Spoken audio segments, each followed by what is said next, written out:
বিলাল ভাই যেটা আমার চর এলাকায় আছে, আমি আশা করি আমি অনেক খুশি। আর এই মামুন ভাইকেও আসতে হবে, দুইজনে আসলেই ভালো হবে, একসাথে আনন্দ করব। এই যে আমরা অনেক দূর থেকে আসলাম, তার মিডিয়া আপনার কেমন লাগতেছে? হ্যাঁ, অনেক ভালো। আমরা হচ্ছে আপনার এখানে আসছি আপনাকে সহযোগিতা করার জন্য। এখানে বিলাল ভাই আসবে, মামুন ভাই আসবে, সবাই আসবে। তো হচ্ছে ইনশাআল্লাহ যারা সহযোগিতা করবে তাদেরকে আমি আহ্বান করি আমি। আচ্ছা, ওই যে ভিডিও হচ্ছে এখানে বিলাল ভাই যেটা আমার চর এলাকায় আছে, আমি আশা করি আমি অনেক খুশি। সহযোগিতা আর করার বিলাল জন্য। ভাইকে এখানে আসতে হবে, আমার সহযোগিতা করার জন্য। আসবে উনি আসবে, একটা ব্যাপার আছে। হ্যাঁ, আর সবাই তো আর ও সমান না। বলেন যে মামুন ভাইকেও আসা লাগবে। আর এই মামুন ভাইকেও আসতে হবে, দুইজনে আসলেই ভালো হবে, একসাথে আনন্দ করব। আচ্ছা, তো বিলাল ভাই আপনি তো শুনলেন তার কথা, মামুন ভাই আপনিও তো শুনলেন তার কথা।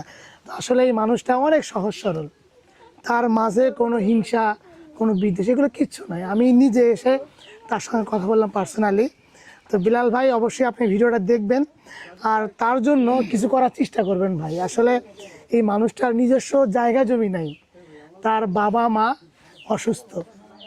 তো আমরা যতটুকু জানতে পারলাম যে এখানে জায়গার মূল্য প্রায় লক্ষ টাকার কাছাকাছি। তো আমরা যদি 5% জমির জন্য 5 লক্ষ টাকা, আর ওনার বাড়ি করার জন্য যদি আমরা 5 লক্ষ টাকা, টোটাল যদি 10 লক্ষ টাকা আমরা এই তাজু ভাইয়ের হাতে বুঝাই দিতে পারি, তাহলে হয়তো উনি ওনার বাকি জীবনটা একটু ভালোভাবে কাটাইতে পারতো।